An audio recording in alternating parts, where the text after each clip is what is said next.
So welcome guys, it's Andy here from D6 Evolution along with Cheema from Glasshammer Gaming. Hi guys. So lockdown hopefully is coming to an end soon, and I'm getting a little bit rusty at playing 40k, I've got to say, but there's one person who's not, because he's been playing 40k feverishly throughout this whole thing, is Manny here. So anyone who doesn't know Manny... Very true. Yeah.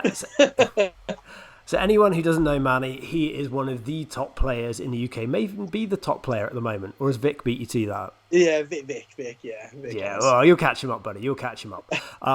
So this video today is not about a particular army. It's just about what Manny's top tips are for making you guys better 40k players. Ways to practice, ways to play to just improve your game. Yeah, definitely. There's multiple things that we can do, both at the tabletop, before you get to the tabletop, even afterwards, that make you a better player. And these are just things that I've picked up on my journey to getting to where I am in 40k. Yeah, I mean, it's great. When I told Manny I wanted to do a video all about himself, he just thought it was the best thing ever. Well, I love people. You just love being in the spotlight. Talking to people. Maybe. Brilliant. All right, it's always great on Manny. We always have a laugh. It's a pleasure to come on D6 Evolution, man. It's awesome. Every time, whenever you ask, man, I'm always like, yes, definitely, sure. Yeah. Why not? Because we always have a laugh. It's brilliant. I think it's something to do, definitely, at the moment as well, isn't it? With this lockdown, I hope everyone's getting through it fine. Any of you that work in the NHS, thank you. We love our NHS. Woo! Like you, Andy. Yeah. Thanks, Andy. You did a terrific job, man. And that's what it's all about, man. This is how we're going to get back on our feet, isn't it? By key workers working the way that they are. That's it. We've got a lot to be grateful for towards our key workers and stuff. Oh, thank you, buddy. Thank you. Right, so let's kick this off, shall we? Right, Manny. So what do you think are your top tips for being better at 40k? Okay, so the first one I think personally is probably the best one. However, it's a bit weird because it's hard to gauge where the line gets drawn. However, I think the best thing you can do is play people that are better than yourself or that you think are better than you, because that's where you learn the most from. Definitely. I mean, I'd only been playing competitive 40k for 7 months or 8 months before I was invited to come along to an England practice event, and I got owned. I played the England captain Josh Roberts, the England vice captain Anthony Chu, and I got destroyed in both games, but I learned a lot more by playing these players that are a lot better than me. But since then, I regularly was practicing at the England practice events and with members of the team. Nathan Roberts, I played him quite a lot. I travelled down to Nottingham to give him multiple games. He came down to me. Alex Harrison lived very close to me for a few years at the very start of when I was getting into competitive 40k. Lived half an hour away from me at the RAF base in Cosford. So he used to come round to mine all the time, and I had a table set up in the back. And I got better at the game by playing people that were better than me. That's it. Yeah, that's how I learned the most. Yeah, because I guess if you just play like more average players, they'll let you away with things that you wouldn't necessarily be allowed to be let away with. Yeah, that is the thing. But then also they, the players at the top are at the top for a reason, because maybe they're playing the same list but in a different way to the way that people normally play it, and maybe they've got some tricks up their sleeve that people don't normally think about. There's things that come from reading a book 2 or 3 times and then playing like 20, 30 practice games with something, and then you figure out a trick. Like 20 matches into having played with an army, you can still learn new things about it. And that's a brilliant thing about it, is those are the kind of players that will be looking for those top, those few tricks at the very top that only a couple of players at tournaments will know about. And that, it's capitalizing on those kind of things that makes you a better player. So I genuinely think that that's the best thing you can do to get better as a player, is play people that you think are better than yourself, or are at the same level as yourself, because then you're progressing at the same rate. For example, like Dan, So Dan is my regular practice partner, and we get better together because we're on about the same level of 40k, and we will learn from each other as we go, and you don't really have an easy game against each other. If you're both using a top tier army that's roughly on the same level, then you're not going to have an easy game because that person on the other side of the table really knows what they're doing too, but also they know what your list does, so that makes the game slightly harder for yourself. So sometimes you think, now I've got to think a little bit outside the box because he knows what my army does. So how can I, play around that? And it just makes you think about those things. And then genuinely, if you practice to that level, when you roll up to a tournament, games will be easier because this person on the other side of the table might not know how their army completely works. But then they might not know how your army works to the same level as your practice partner. So if you treat the games at the tournament just like you do your practice games, then it will be easier at the tournament because the person you're playing is not the person that's seen all your tricks and all of that kind of stuff. So it does play a massive part. So I think playing practice games as if they were tournament games is massively beneficial for if you're practicing for tournaments, definitely. Yeah, it's good. And before Dan gets too big ahead, it's fair to say that Dan is your only practice partner at the moment as well, due to the lockdown.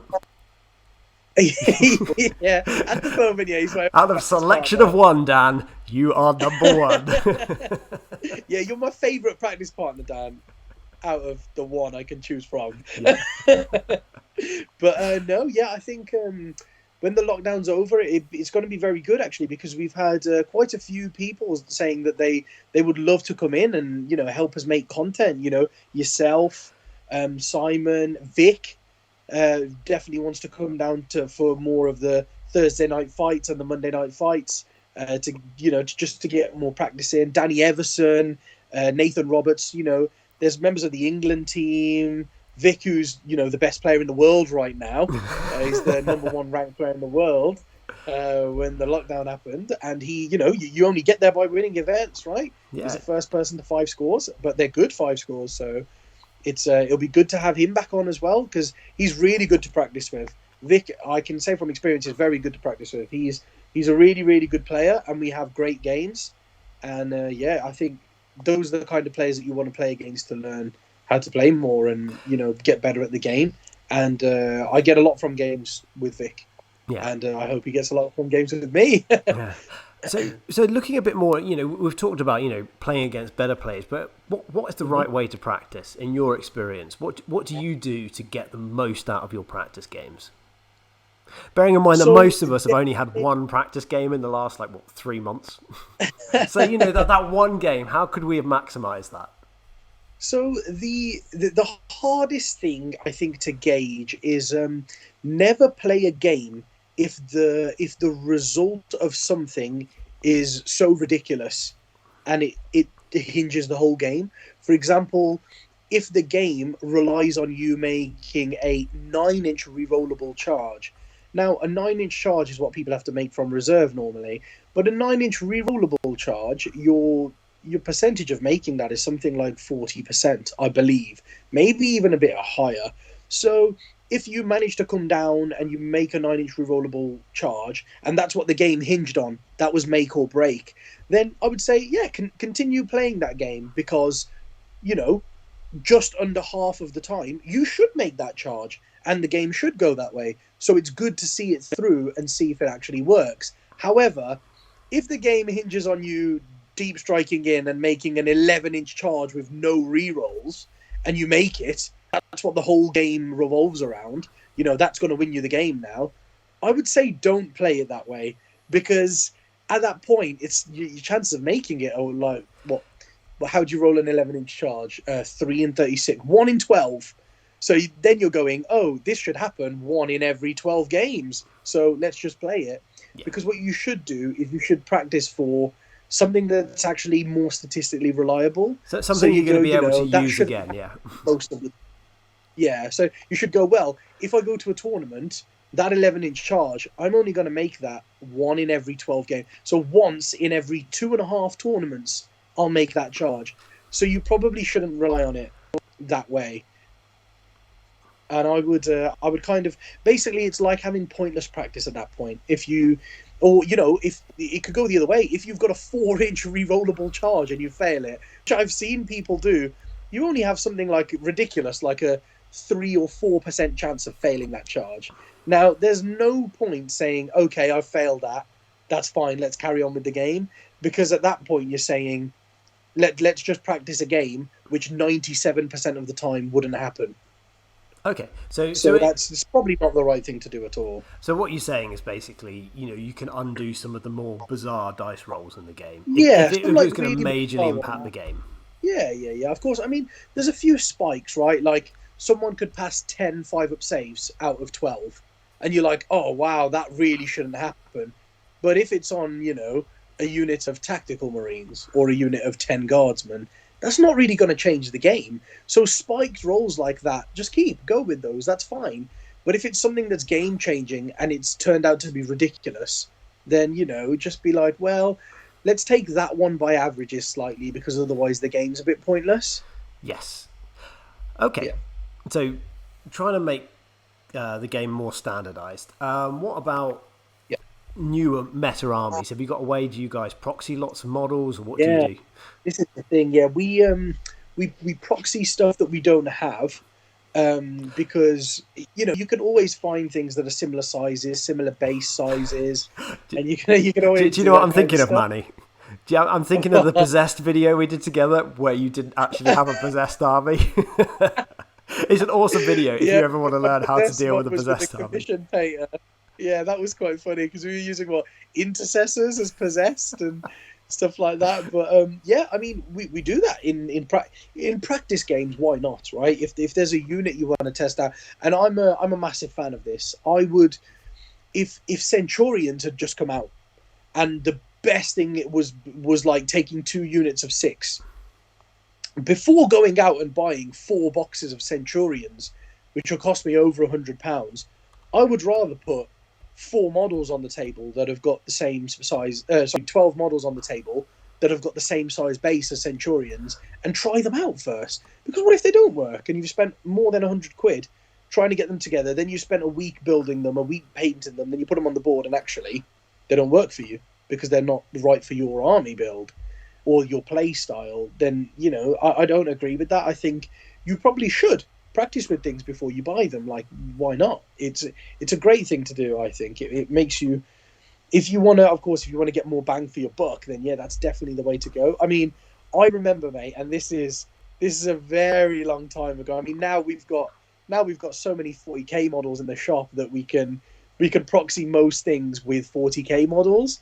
I remember when I first started the Gladius, and we used to play in Dan's house, in the spare bedroom in Dan's house. We had a table set up in there, and that's where we used to play our practice games at the very start. I remember when I first tried out the Gladius, I wanted a 10 drop pod army, because drop pods were free for the Gladius in 7th edition. If you took the Gladius, all transports were free. And I went to KFC on the way to Dan's house because we couldn't figure out what to do.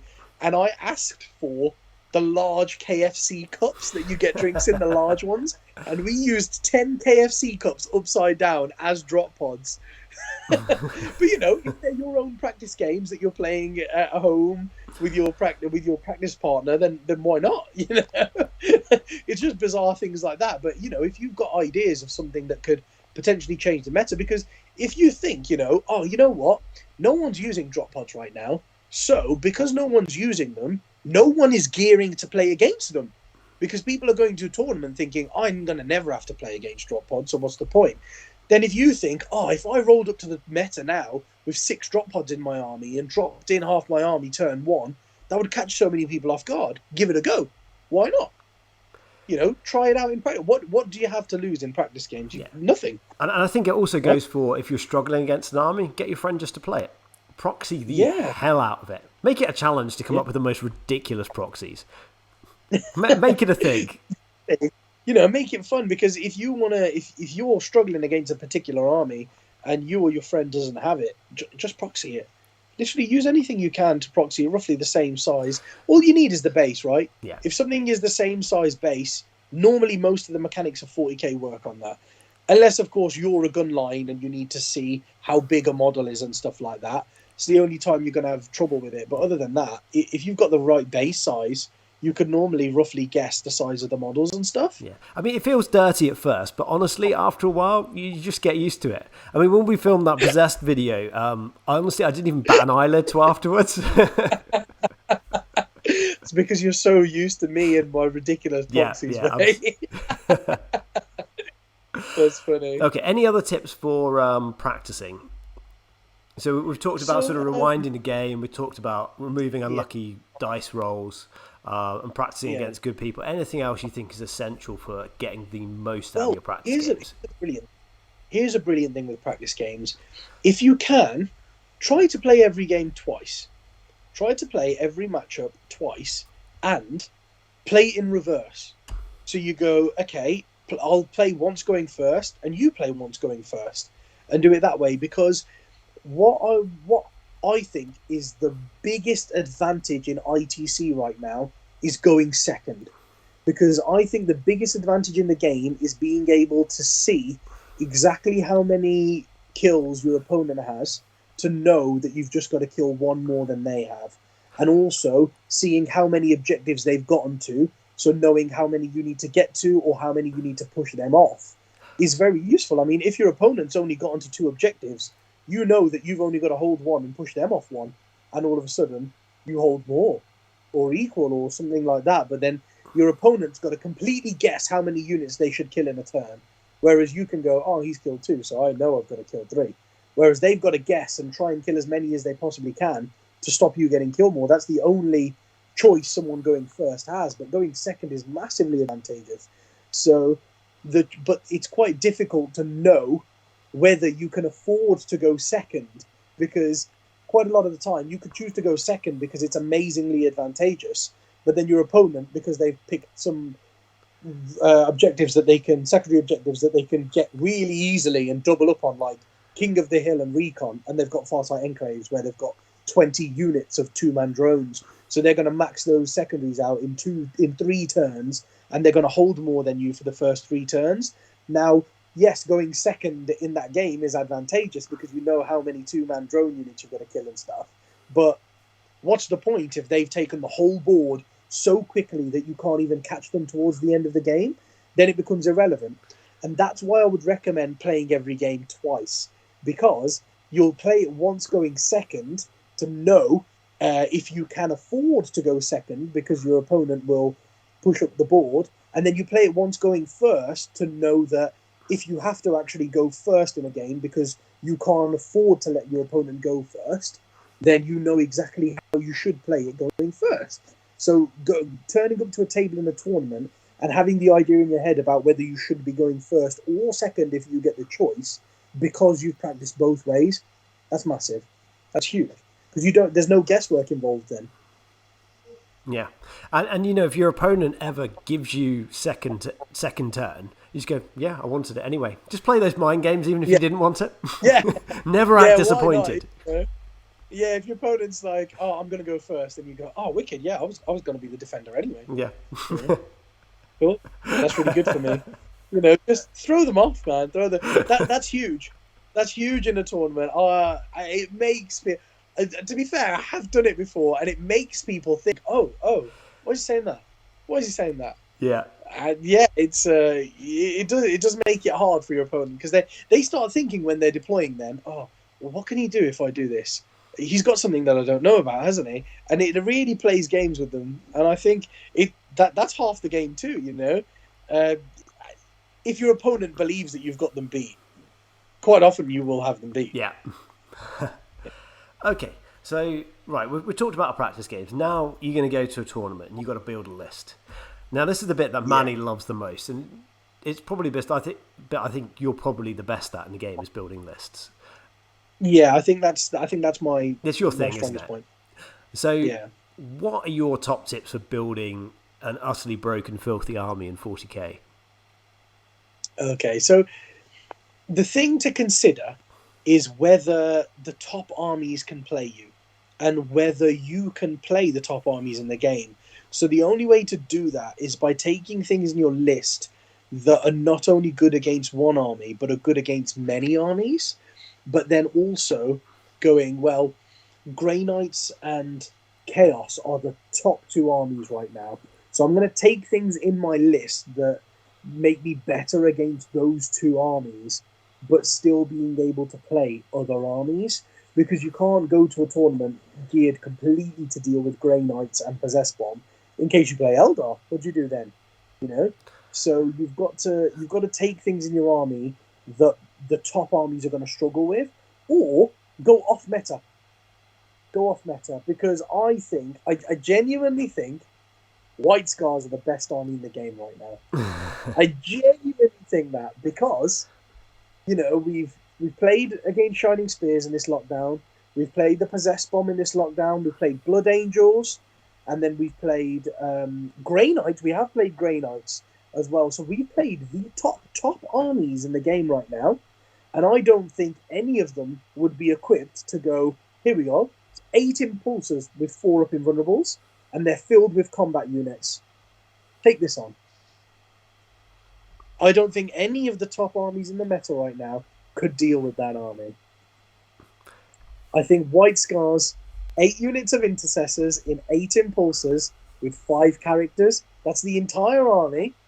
And I think that is the best army in the game right now, just because it's off meta. It's not the meta, it's off meta. Yeah. So that just means that it's so one-sided skewed with these 8 impulsors that have all got 4+ invulnerable saves that can all advance and charge because they're White Scars. So even your impulsors can move 14 inches, then advance, then charge, which is ridiculous. It means you've got transports moving 20, then charging into units that want to shoot you, so they can't fall back and shoot and stuff like that. So I think it's a very off-meta army, but the top armies in the meta won't really have much of an answer for it, in my opinion. So it's very, it's hard to think outside the box. But once you do start thinking outside the box, you think, what army can I do this with? What armies can think outside the box? Okay, Space Wolves can take 8 impulsors. Okay. Why are White Scars better than Space Wolves? And you've got to look for those, combos. So when you build armies, do you build to beat particular players, like if you're at an event, or do you build just to try and take on everyone? So I think this is down to the level of tournament you're going to.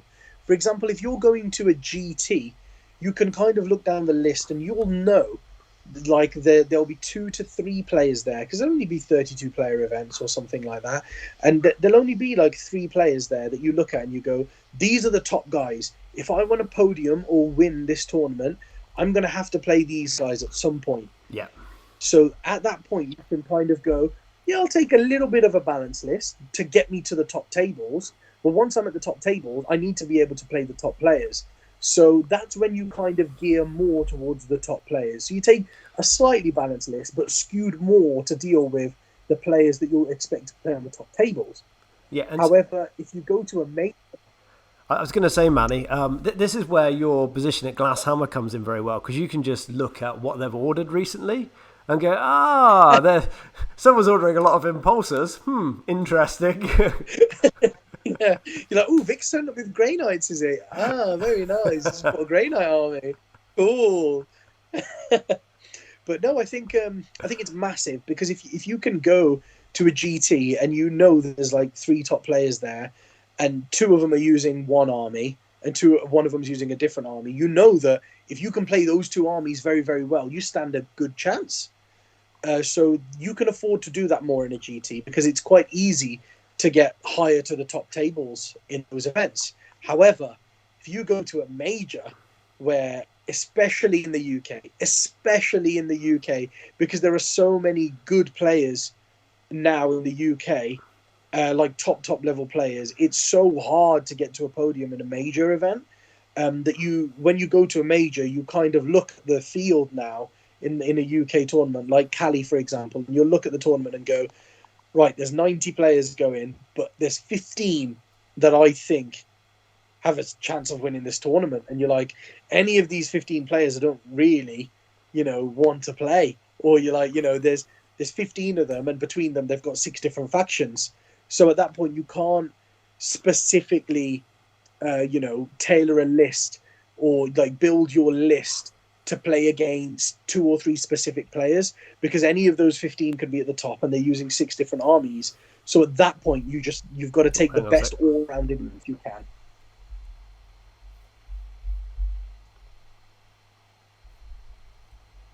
Manny, I think our video dropped out. Sorry, buddy. I think I lost you there. Oh, no worries, man. All right, do you want to carry on? So, yeah. Yeah, so I think when you go to a major, because there's so many players there, and so many of them are going to be using different armies all at the top, that you've then got to kind of gear to take the best all-round army you can at that point. Because that's the difference between majors and GTs. So it's very different writing your list for a GT compared to a major, especially in the UK. Yeah. And one final thing, Manny, do you skew your lists, or do you try and do balanced lists? Bearing in mind, we do know that you brought a whole bunch of artillery to the LVO. Yeah, so like anyone that knows me knows that I have a very aggressive play style. I'm not a very defensive player. I work best going all out, like offense. Like I can play defensively.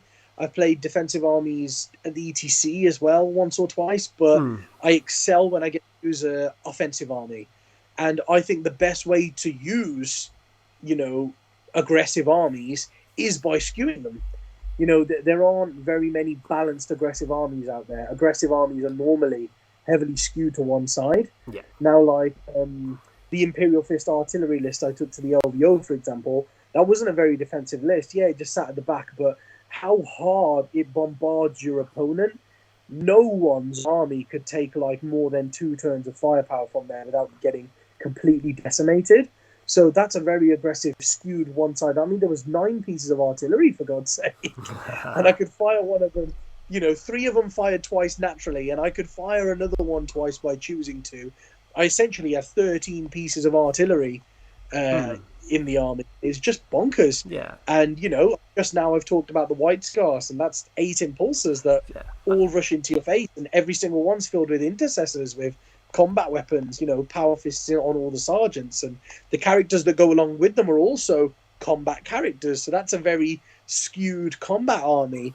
Yeah. So, I do like skewed armies, personally. I think sometimes if you don't skew an army, you can't.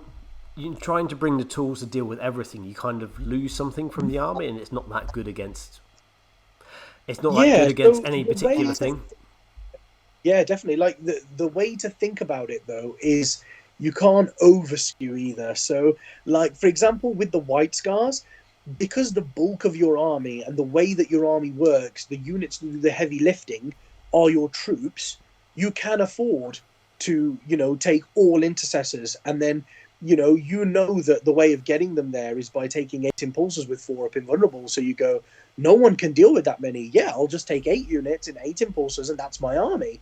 So in that kind of situation, you can. However, I tried to write a Grey Knight list where I had 3 units of 10 paladins, and that just doesn't work because you don't have the command points, because that army relies on command points to work. And yeah, paladins are the best unit in that book, but you need the tools to be able to use them. So, you've got to go slightly less and only take 2 units of paladins and take 6 units of strikes, for example, to get you the command points to be able to do with the paladins what you want to do. However, that's still a very skewed list. 2 units of 10 paladins is 900 points. So, I think... But I guess it's... I was going to say, I guess it's good to see how far you can skew a list and then bring it back. Yeah. Yes, that's always the best way to do it, is skew a list to the maximum and then see where it lacks. And wherever it lacks, you take a little bit of skew out to put something in that literally helps for that one role that your list was lacking. So, for example, what I did with the Space Wolf list, the original list that I was going to use had 8 impulsors filled with intercessors. And I found that lacked punches turn 1 and 2. There weren't very many ways of getting your kills turns 1 and 2. And then I was like, well, if I drop 2 impulsors, I can take an Imperial Fist Captain and 3 Thunderfire Cannons, and then just have 6 impulsors filled with Space Wolf troops. And I was like, because the Space Wolf bonus is not as good as White Scars. So, for example, in the White Scars, you want to skew as heavily as you can and not drop to take Imperial Fist because you're super buff for being pure white scars is Yeah. double damage in the assault doctrine, which is massive. But white, wolves just go, okay, from turn 3, every time I roll a 6 to hit, it's an extra hit. That's not that great. So I'd rather have 3 Thunderfire cannons that give me D3 extra command points by taking the Imperial Fist Warlord trait, and they're the most reliable Thunderfires in the game. Why would you not do it? So it's about doing things like that. Like, I skewed it so far by taking 8 Impulse and then went, well, if I just drop 2, I still have 6, which is insane, filled with all the stuff. But then, I plugged in the only thing I needed to plug my one gap, because my weakness was turn 1 and turn 2 kills. But taking 3 Thunderfires, in an army like that where I've got 2 battalions and a spearhead, where you've got like 14 command points at the start of the game, you can afford in the first 2 turns, maybe, to fire one of your Thunderfires twice. So you've essentially got 4 Thunderfires worth of firepowers turn 1 and 2, and that perfectly plugged the weakness of my list. So I think that's really good. But then also, when you look at the armies in the meta, there are very few that can bring a purely balanced army without skewing. For example, like Eldar, they could take like 3 Crimson Hunter Exarchs, plus 1 unit of Shining Spears, plus 1 unit of Dark Reapers, plus 1 Warlock Conclave, and they can bring a toolboxy list like that, which has just got 1 of everything, because their units are all great, but at doing different things. However, if you're Grey Knights, you know that the best army in your game, the best army in your book, the one that's most survivable and does the most damage and does the most board control is Paladins. So why would you ever take, I don't know, like 3 units of Purgators when you know that only one's useful and taking more Paladins? Why would you ever take more strikes than necessary? You wouldn't. You would just take as many Paladins as you could and make the rest of the army things that make the Paladins work. So, that's 2 examples of, an army that you can take where you only have to not skew, you can take units of everything, because Eldar are literally one of the only armies in the game that can do that. And then everybody else, you look at the best units in your book and skew them as much as possible, like you said, then tone it down to the point where it works. Okay. Balance. Okay. And finally, Manny, have you got any tips for people how they develop their list? Because you do a lot of list writing with your list writing service. And sometimes it's just fine-tuning lists. I see people changing out whole armies or whole parts of their army in practice games. So like a brilliant thing, and this is it, like when you write a list, you come up with a list and you think it looks good, put it on the table, give it a game. But then if it doesn't work, do not bin the entire list. When you play a game, there will always be units that have excelled and units that have not been as great as you think. So don't ditch the ones that have excelled as well as the ones that have not done so good. Like, don't change your list completely. Go, oh, you know what? My intercessors did really well in this game, but my Centurions didn't. So what I'm going to do is I'm going to take this 1 unit of 6 Centurions out, and I'm going to take 2 units of 5 Aggressors instead, and see how they work with my intercessors. And then you go, okay, they did really well this game, and the intercessors did half decent, but I always have like 20 intercessors left at the end of the game. I don't need that many. Then you can kind of go, well, I'll take 3 units of 5 out of the list and take something else, which plugs a different. I'll take 2 Thunderfires now instead of 1.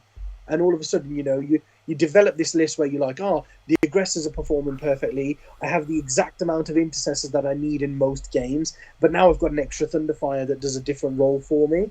And it's about doing things like that. Fine tuning it's very difficult to go, oh man, my Talon Masters haven't performed well this game, I'm just going to bin them. It's very easy to get into the habit of doing that, whereas you should go, the Talon Masters are the best thing in my book. Okay, they've not performed so well in this game, so maybe I need to take something now because they've lost their doctrines, there's extra 6-inch range, because they have to be slightly closer. Maybe I need to take more units like Deathwing Knights, where I can sit them in front of my characters and keep them alive for longer, and afford to go slightly closer with my characters by having this beat stick there, like this counterpunch if my opponent gets too close to me. So it's about looking at your list and going, this thing works well, how can I support it better by dropping things that didn't do so well? And it's about doing stuff like that. And I guess it's small changes because, it is a practice game. You're practicing with those units. And if you bin the Of whole course. thing, you've effectively never had a practice game because you haven't got any experience with Yes, that like army. you didn't learn anything with that army then. If you stick with one army and make subtle changes, like, subtle change, I don't mean subtle as in swap a captain for a chaplain. I mean like anything from like less than a quarter of your army is a subtle change. If you're only going to change 400-500 points of your army, that's not a massive change. It's a significant chunk of your army, but 75% of your army is staying exactly the same. So when you go into your next game, you have essentially still had a practice game with your army because you know what 75% of your army does. Yeah. It's just the last little bit that you're tweaking, and that way, when you do that, every practice game counts. Then, if you do that for like 10 games, you will know what most of your army does very well. But if you're someone who's changed your army 9 times, your entire army 9 times in 10 practice games, you've not learned anything from any of your practice games, because anything that you've learned in one practice game, you've not been able to put into practice in the next game because you've just changed your army completely. Yeah. I think you said it very well. We're having a chat before we made this video. It's like, don't ever get stuck on a list, but don't change too much. But don't Yes. change too little, or try and evolve the list. Particularly like you've Yes. got a new codex, you've got a new thing to try. Always try out the new things. Don't just be stuck Yeah, on one thing. And I think I'm guilty of that definitely. sometimes. Yes.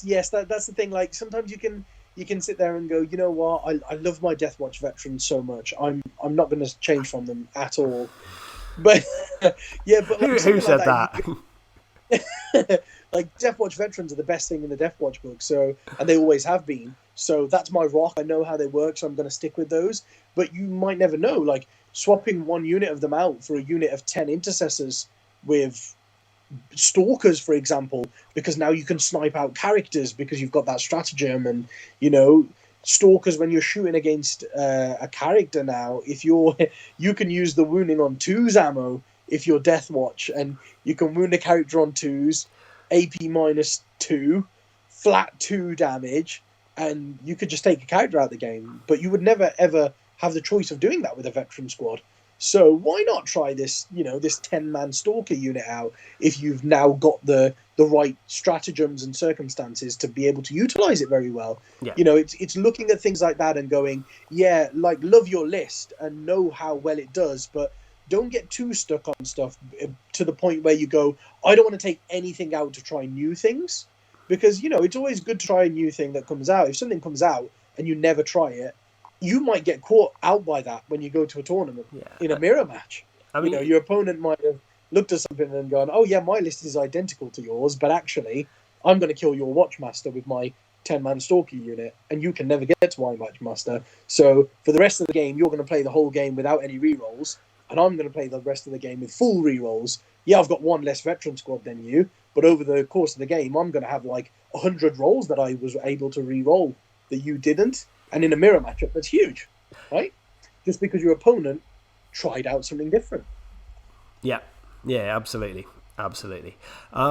Okay, so we talked about list writing. We've talked about pre-game, talking about whether to go first or second. So what are your tips for actually in the game? Yeah, so in the game is like when you come to the table, looking at, going first and second is massive. So like the objectives, I would say things like ground control, it's very rare that I will ever take ground control if I'm going first. If I've chosen to go first or my opponent's made me go first, ground control is a very rare one, because you can, even if you think, I'm going to kill the majority of my opponent's army in this game now because I'm going first over the course of the game, there's always that chance at the end of the game that you might only get to 2 out of 4 objectives because your opponent gets the last say in the game. Yeah. Maybe they don't have very much left on the board, but maybe they've only got 300 points left on the board. But what if that 300 points is 2 smash captains? What are you going to do then? If you go to any objectives near them, they're going to jump out and beat the crap out of your unit and hold them. So, don't lose points easily. Don't take something where you're going to really struggle to get it on points, because that's when your opponent gets comfortable. Because then your opponent's like, oh, you know what? At the end of the game, you just got to sit on all the objectives. So what I'll do is I'll take the secondaries that I can score really quickly throughout the game, and then I can ease off, and he's got to come to me. Never let your opponent be in that comfortable spot. You want yourself to be in that comfortable spot.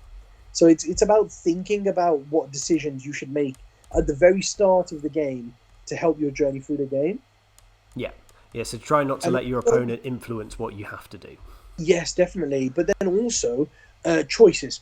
Giving your opponent choices is massive. I think making your opponent have to make choices based on what you do is huge. If you can influence the way that your opponent's turn is going to go, do it.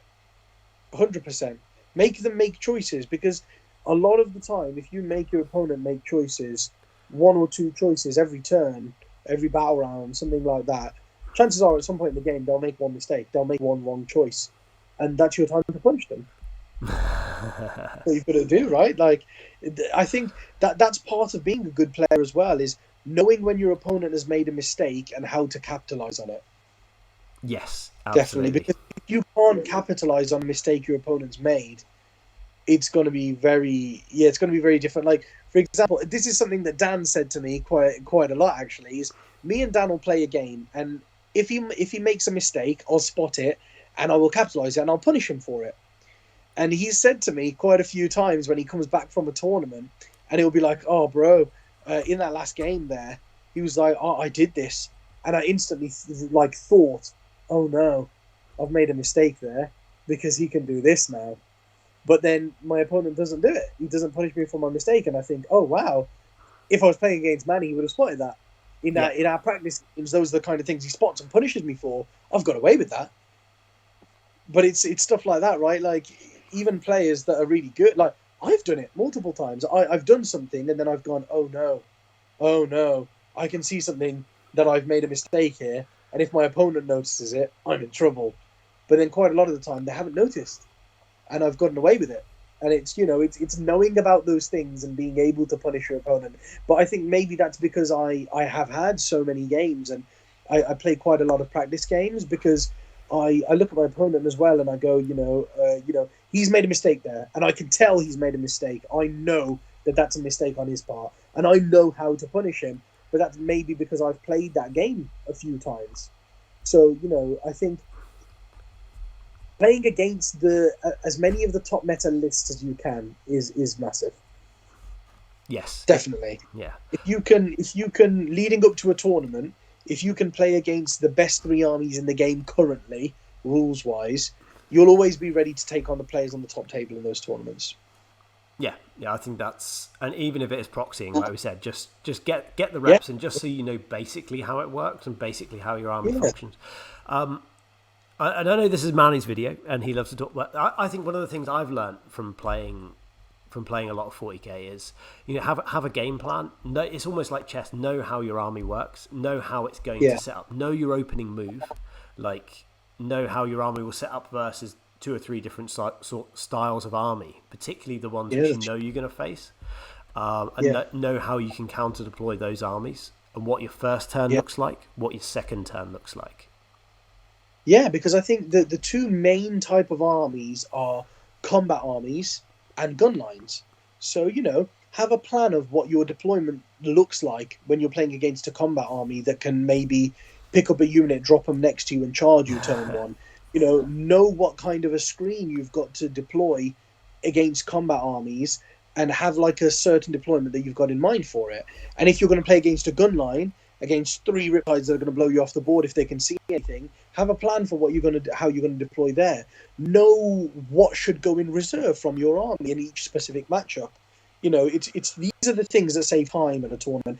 And that's a massive thing as well, Andy, is not just like knowing your first move, but knowing what you should deploy, what should go in reserve, how you should deploy, and how your first turn is going to roughly plan out, whether you're going first or second. Yeah, These are all things that save time.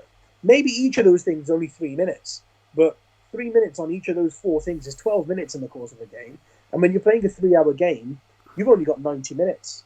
So 12 minutes is like a sixth of your time, But if you don't need to spend those 12 minutes, there's an extra turn for you if that's a sixth of your time, because you're playing six turns.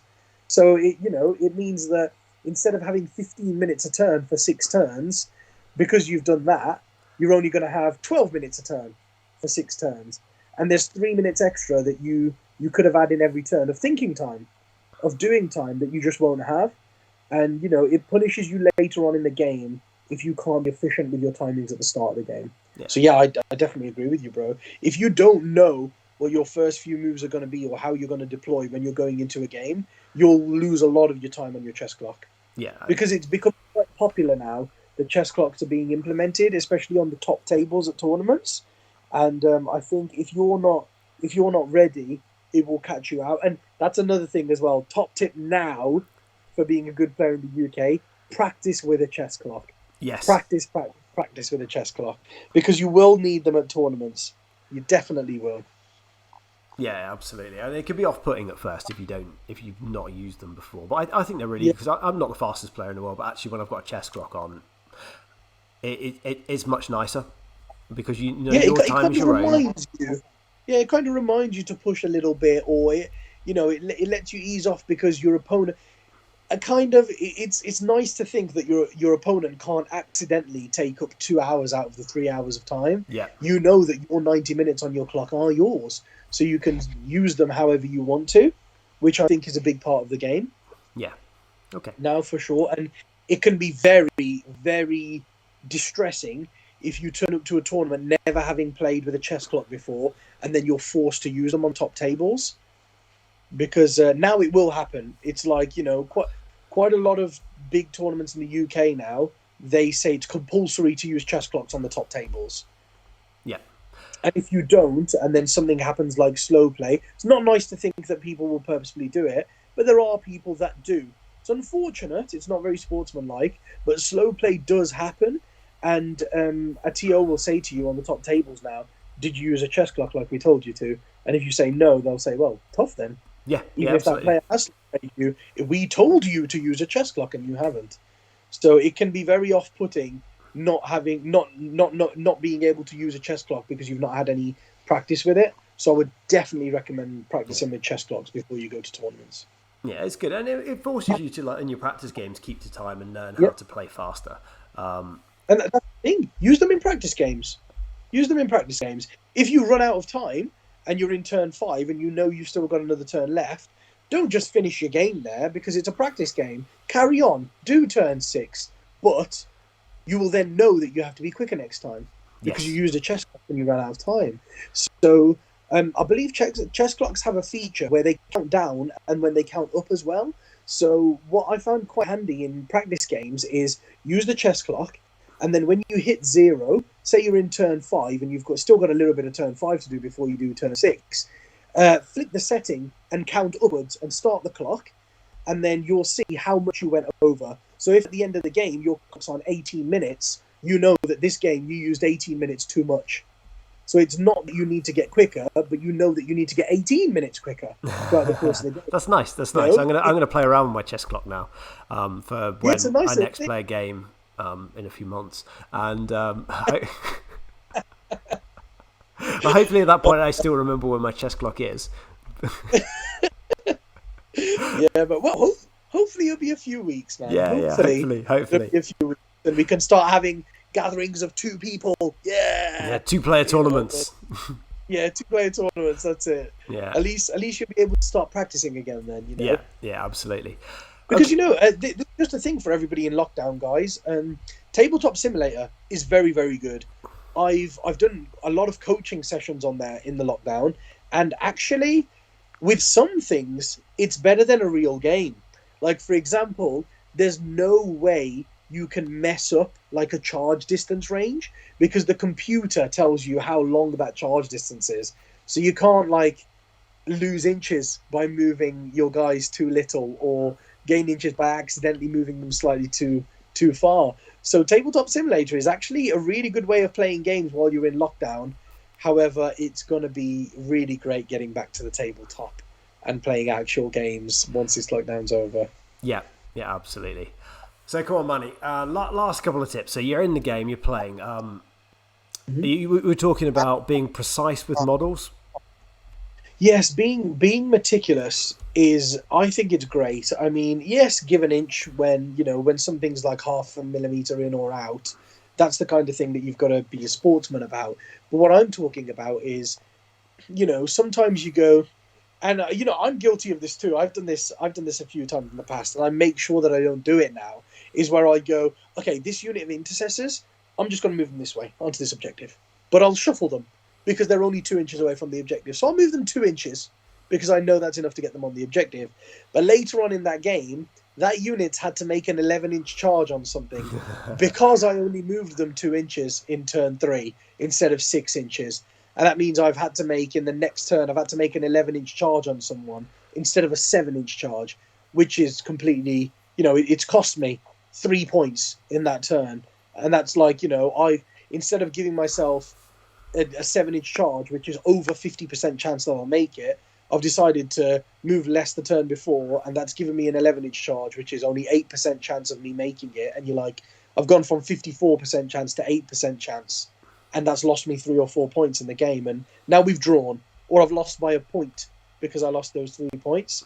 And it's at times like that you just think and you go, if only I would have moved them a bit further earlier on. And don't handicap yourself like that. Don't take inches off yourself by being lazy, essentially, by quickly moving something.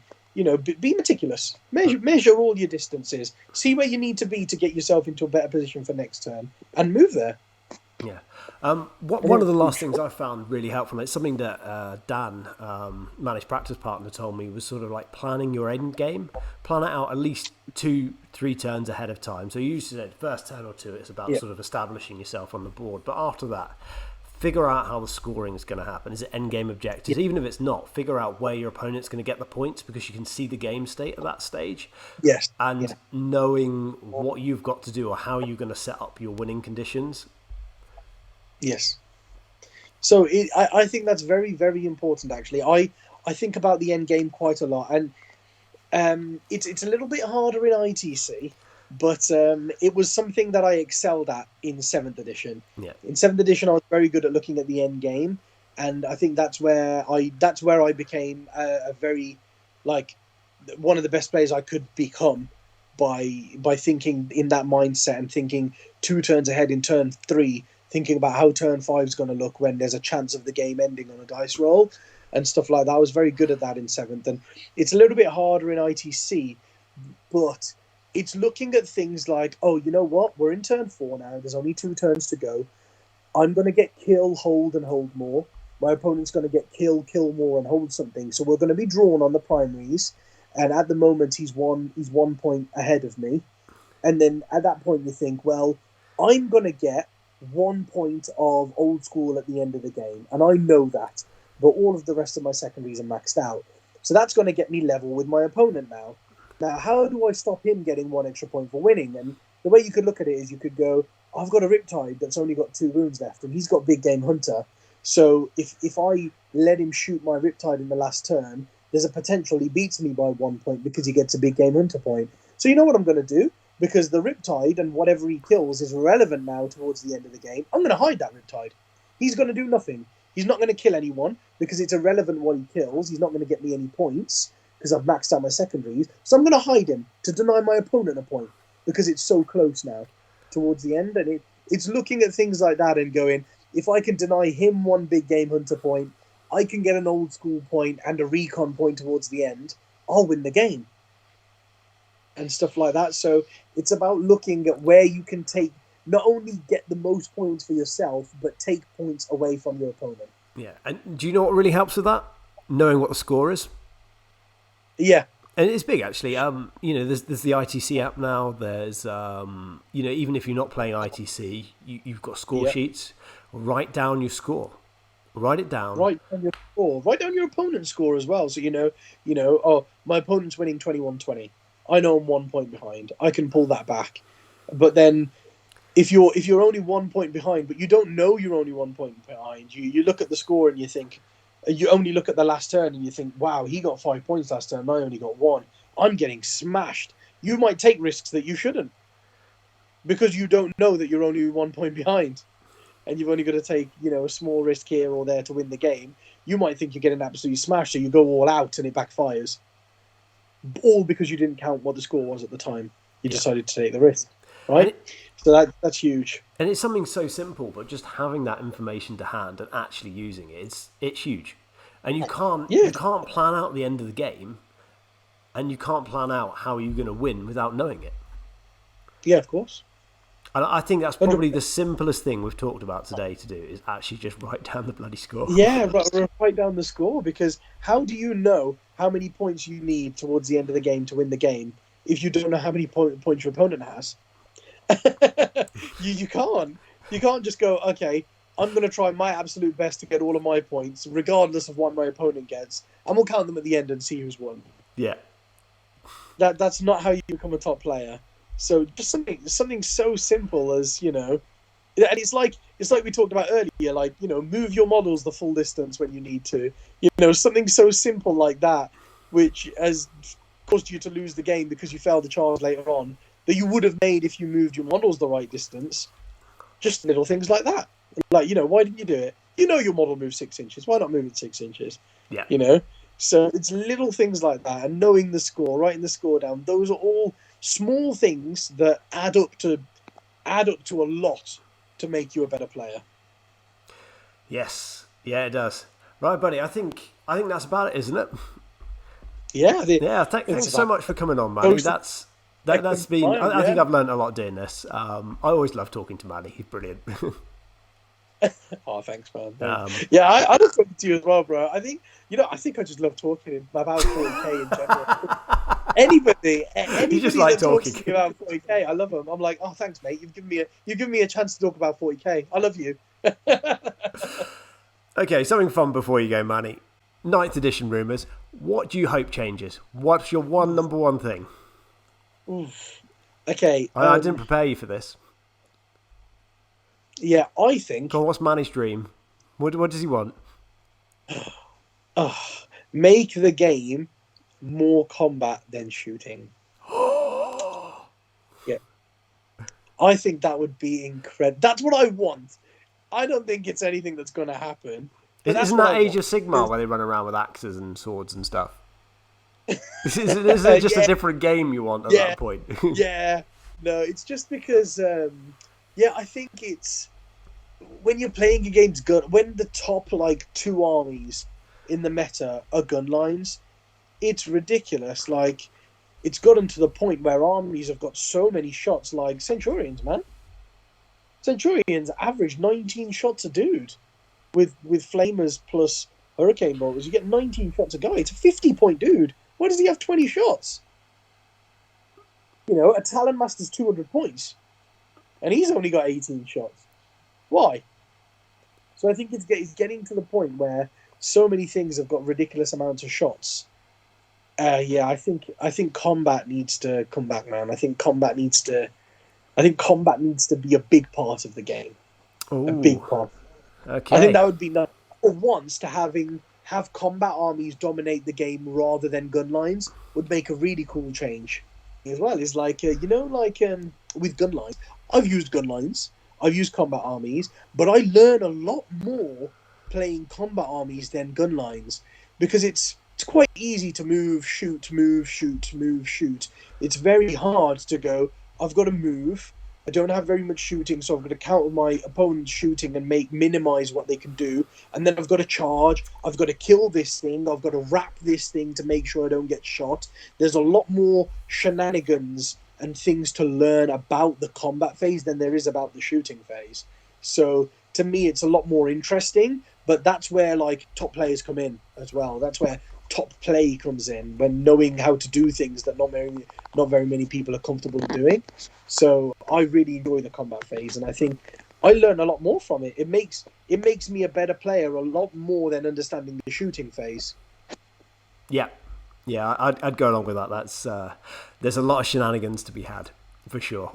Yeah, definitely, definitely. Well, let's hope it happens, buddy. Let's hope it happens whenever 9th edition does happen. Yeah, I think that'd be great. I think it's going to be delayed, though. Like, I've got a feeling it's not going to come out when they said, because normally normally big announcements like that would happen at Adepticon, right? Now, Adepticon got cancelled. So you don't know. Are they still going to make that announcement, or are they going to wait? And I'm not sure. I'm not sure whether they'll wait or whether they'll drop ninth. Do you know what my prediction is? And this is Oh based yeah, on zero fact, everyone. Just for all of our yeah, of listeners out course. there. Yeah, I'm just guessing too. Yeah, but I'm still going to make my predictions. My thought is that they write books ahead of time, and they're going to have written it for ninth, so therefore they can't delay it too long. Ah, okay, yeah, Because they've got a release schedule. Yeah, there's going to be a couple of books they're going to have to push back, like the Imperial Knights and stuff. But after that, if they were planning on releasing ninth at the end of summer, and I know we're wildly off topic at this point, but we're going to carry on here. At that point, I think that they have to release it, because they can't release the books which are meant for ninth edition without ninth edition. Yes, yeah, what about that, Manny? That's a really good point. However, I think that Psychic Awakenings were going to drop right up until the point where they released ninth. Yeah. So I actually think that all of the Psychic Awakenings have been written with ninth in mind. Ooh. Yeah. So I think all of the Psychic Awakenings that have come out so far, plus all the ones that are still to come, will all be with ninth in mind. So I think they could probably release every single Psychic Awakening that they have planned before they drop ninth, if they wanted to. Or do you know what they could do if they needed more time, Manny? They could go and they could go and write a Death Watch Psychic Awakening. You know what they could Give do? us the supplement we deserve. Codexes, like Necrons. They could just rewrite the Necron Codex and show them some bloody love. That's what they could do. But yeah, definitely. Brilliant. Yeah, I think that's quite interesting, man. It's quite interesting. It'd be good to see when ninth comes, to be fair. How cool would it be if we came out of lockdown in like end of May or June, and then in July they announced ninth, and straight out of lockdown we've got a new edition. Yeah. It would be incredible. It'd be funny to do it just because no one expects them to do it now. Yeah. Yeah. It would be. But no, yeah. Thank you very much for having me on, bro. This has been a great laugh, man. It's been awesome. Yeah, awesome. Right. Take care, Manny. Bye. No worries. Thanks, guys. Bye.